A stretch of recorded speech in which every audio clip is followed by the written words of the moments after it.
When to get the MRI done? MRI करने की कब जरूरत होती है, स्पेशली स्पाइन के केसेस में। तो ये बहुत इंपॉर्टेंट सवाल है और इस वीडियो में इसको हम लोग डिस्कस करेंगे।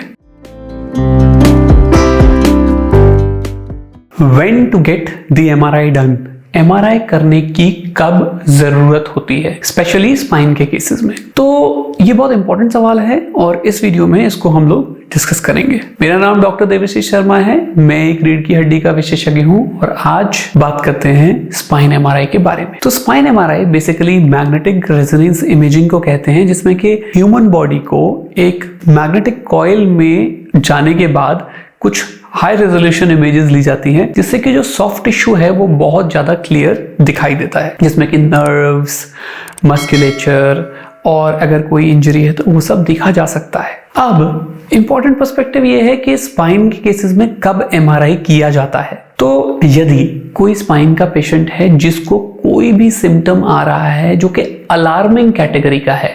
अलार्मिंग मतलब सीरियस, सीरियस मतलब जटिल। अगर आपको कोई बेसिक दिक्कत है, जैसे कमर दर्द हो रहा है या फिर हल्का फुल्का दर्द आपके गर्दन से होता हुआ आपके हाथों में आ रहा है, या फिर थोड़ा बहुत दर्द आपके पैर में आ रहा है, या फिर ये दर्द भले ही थोड़ा ज़्यादा है लेकिन इसका ड्यूरेशन कम है, जैसे कि 5 दिन, 10 दिन, 15 दिन, 20 दिन, और आपको कोई भी जटिल सिम्टम या फिर वार्निंग सिम्टम नहीं आया है, तो जनरली हम लोग एमआरआई नहीं करते। हमारी जो ट्रेडिशनल टीचिंग है उसमें यह बताया जाता है कि एमआरआई रिजर्व है उन लोगों के लिए जिनको सिम्टम्स एडवांस हो गए हैं, जिनकी दिक्कत बढ़ गई है, जिनको परेशानी ज़्यादा है, या जो हमारे सिंपल इलाजों से ठीक नहीं हो पा रहा है। तो यदि आपको स्लिप डिस्क जैसे सिम्टम आ रहे हैं, आपको सियाटिका लग रहा है, या आपके हाथ में दर्द आ रहा है और आपको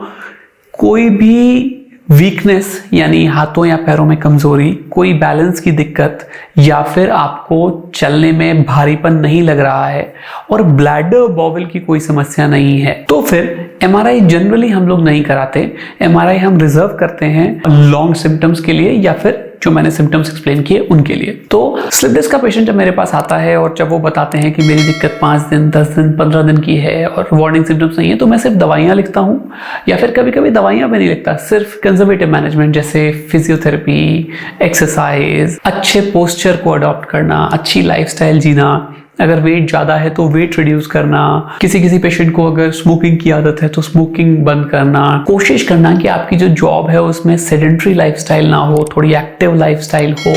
कुछ स्ट्रेचिंग इन्वॉल्व करना, कुछ योगा सेशंस को इन्वॉल्व करना, ये सारी चीज़ें हम लोग चाहते हैं कि हमारा पेशेंट करे। और ऐसा करने से फ़ायदा ये होता है कि धीरे धीरे स्पाइन हेल्दी होने लगती है और सिम्टम्स ठीक होने लगते हैं। थोड़े दिन के लिए 2, 4, 6 हफ्तों के लिए दवाइयाँ दी जा सकती हैं जो कि लो डोज की होती हैं, कुछ दिनों के लिए स्पाइनल इंजेक्शन भी दिया जा सकता है। तो ऐसी चीज़ें करके पेशेंट को बहुत अच्छा रिजल्ट मिलने लगता है। हाँ, यदि आपका दर्द इतना ज़्यादा है कि आप चल ही नहीं पा रहे, एक्सट्रीम पेन हो रहा है और वो दवाइयों के बावजूद ठीक नहीं हो रहा है, अगर आपकी दिक्कत को 4 से 6 हफ्ते से ज़्यादा हो गए हैं, अगर आपके पैरों में कमजोरी आ रही है जो कि आपको पता चल रही है, अगर आपके हाथों से सामान गिर रहा है जो आपको पता चल रहा है, या फिर जो आपको भले ही पता नहीं चल रहा लेकिन आपके स्पाइन स्पेशलिस्ट या स्पाइन सर्जन या न्यूरोलॉजिस्ट या फिर फिजियोथेरेपिस्ट आपको डिटेल में चेक करके ये बता पा रहे हैं कि कोई पार्ट कमजोर हो गया है, ऐसे केस में एमआरआई की पैरामाउंट इंपॉर्टेंस होती है या बहुत ज्यादा इंपॉर्टेंस होती है। और एमआरआई मेरे हिसाब से जरूर होना चाहिए, क्योंकि हम ये पता लगा पाएंगे कि जो नस पे दबाव है वो कितना है। यदि दबाव थोड़ा है तो इलाज दवाइयों से किया जा सकता है, अगर दबाव मॉडरेट है तो हो सकता है कुछ और एग्रेसिव थेरेपीज लेनी पड़े, बट अगर सीवियर दबाव है या फिर ये लग रहा है कि ये दबाव पुराना होता जा रहा है, हार्ड हो गया है, या फिर लग रहा है कि दबाव भी ज़्यादा है और पेशेंट को bladder bowel involvement, latrine bathroom में कंट्रोल की कमी होना, चल ना पाना, कुछ ही मिनट खड़े रह पाना, खड़े रहने पे पैरों का सुन्न हो जाना,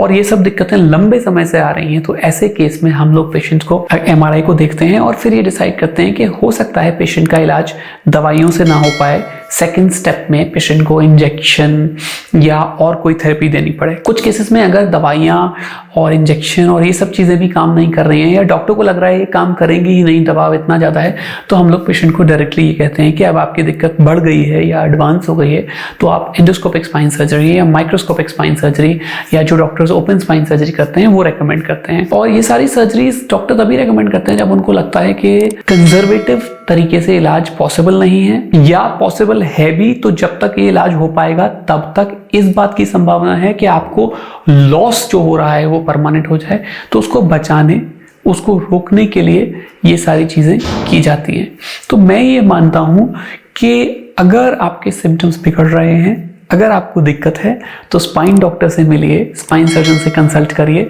चाहे ऑनलाइन करें चाहे फिजिकली करें, और उनके सानिध्य में रह के MRI स्कैन कराइए। और MRI स्कैन से बहुत महत्वपूर्ण जानकारियां मिलती हैं। हालांकि ये भी उतना ही सत्य है कि अननेसेसरी MRI स्कैन्स कभी कभी अच्छे नहीं होते, क्योंकि अननेसेसरी MRI स्कैन से इंसिडेंटल स्लिप डिस्क पता चलती हैं जो कभी कभी सिम्टोमेटिक भी नहीं होती और पेशेंट को बहुत ज़्यादा स्ट्रेस देती हैं। मेरे पास बहुत बार पेशेंट आते हैं, बोलते हैं कि सर सिम्टम तो नहीं आ रहा है लेकिन स्लिप डिस्क तो है, क्या मुझे इलाज कराना है? तो ये सारी जब होती हैं, ये स्लिप डिस्क ऐसी होती हैं जो नॉन सिम्टोमेटिक होती हैं और इनका कोई इलाज जनरली नहीं करना होता। तो डरे ना, अगर इस तरह की कोई प्रॉब्लम है तो डॉक्टर से बेझिझक मिलें, अपनी प्रॉब्लम को डिस्कस करें और इलाज की तरफ अग्रसर बने। मैं सोचता हूं कि इस वीडियो के माध्यम से मैं समझा पाया हूंगा कि किन पेशेंट्स को MRI की जरूरत है और कौन से पेशेंट्स MRI को अवॉइड कर सकते हैं। तो अगर आपको मेरा वीडियो अच्छा लगा है या आपको लगता है कि कोई आपका अपना या फिर आप खुद इस परेशानी से ग्रस्त हैं तो इसे उनसे शेयर कर सकते हैं। और अगर आपको मेरे चैनल यूजफुल लगता है तो इस चैनल को लाइक कर सकते हैं, सब्सक्राइब कर सकते हैं। Thank you very much. आप अपना ध्यान रखिए और इस तरह की कोई भी प्रॉब्लम है तो मैं उम्मीद करता हूँ आप जल्दी ठीक हो जाएंगे।